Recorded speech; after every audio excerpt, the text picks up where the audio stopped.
सत्संग विवेक न होई, राम कृपा बिनु सुलभ न सोई। यह चौपाई सत्संग, सत्य के साथ रहना और ईश्वरीय कृपा के महत्व को दर्शाती है, जो आत्मज्ञान और मुक्ति के मार्ग के लिए अत्यंत आवश्यक है। बिनु सत्संग विवेक न होई। सत्संग, यहाँ सत्संग का अर्थ केवल संतों की संगति नहीं, बल्कि सत्य ब्रह्म के साथ रहना है।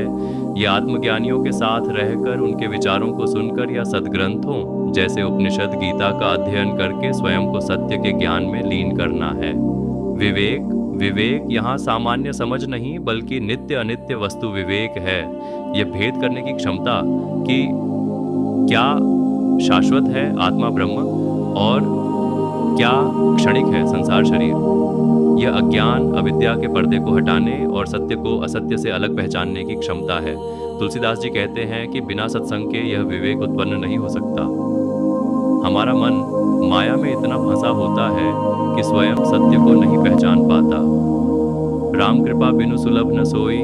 राम कृपा यहाँ केवल भगवान राम की व्यक्तिगत कृपा नहीं, बल्कि उस परम चेतना ब्रह्म की अनुकंपा या दैवीय अनुग्रह का प्रतीक है।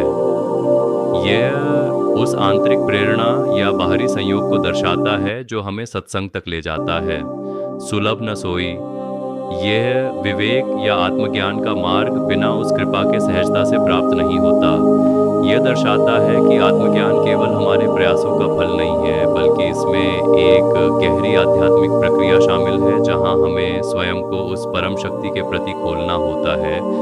संक्षेप में यह चौपाई हमें बताती है कि आत्मज्ञान विवेक की प्राप्ति के लिए सत्संग, सत्य के साथ जुड़ाव अत्यंत महत्वपूर्ण है, और इस सत्संग तक पहुंचने या उस विवेक को प्राप्त करने के लिए दैवीय अनुग्रह राम कृपा आवश्यक है।